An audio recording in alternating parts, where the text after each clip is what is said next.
नमस्कार, मी स्वराज तुम्हाला झटपट होणारी 5 मिनिटात गाजराची चटणी बनवून दाखवते इथे। आणि त्यासाठी लागणारे साहित्य बघा, 3 ते 4 असे स्वच्छ धुवून गाजर बारीक करून घेतलेले आहेत मी। कढीपत्ता थोडंसं, अर्धा चमचा जिरा लागेल, लिंबाचा रस अर्धा आहे, 3 ते 4 लसणाच्या पाकळ्या आणि अर्धा इंच आल्याचा तुकडा आहे, हिरवी मिरची तिखटानुसार ठेवा इथे, आणि थोडासा कांदा घेतलेला, अर्धाला थोडासा कमीच आहे, आणि कोथिंबीर लागेल। आणि या ठिकाणी कांद्याची पात पुदिना असेल तरीही वापरू शकता, यामध्ये माझ्याकडे नाही त्याच्यामुळे मी स्किप करते। आता हे मिक्सरच्या भांड्यामध्ये पूर्ण अद्रक टाकून देते मी। हिरवी मिरची तिखटानुसार ठेवा, इथे लिंबाचा रस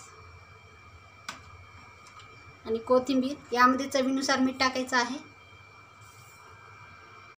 आता मिक्सरला फिरून घेते, पाणी लागलं तरच टाकायचं आहे। आणि इथे पाहू शकता मिक्सरला फिरून घेतलेली आहे, बारीक करून घ्या, पाण्याची गरज पडली नाही मला। तुम्हाला काही वाटलं जाडसर वाटत असेल थोडंसं पाणी टाका आणि फिरून घ्या। आता या ठिकाणी लोखंडी तव्याचा वापर करते मी। आता त्यामध्ये टाकते अर्धा चमचा तेल, आणि ही चटणी तुम्ही अशीही खाली तरी चालेल, जेवणामध्ये मस्त लागेल। तेल गरम झालेलं आहे, आता त्यामध्ये हे कढीपत्ता, त्यानंतर ही चटणी,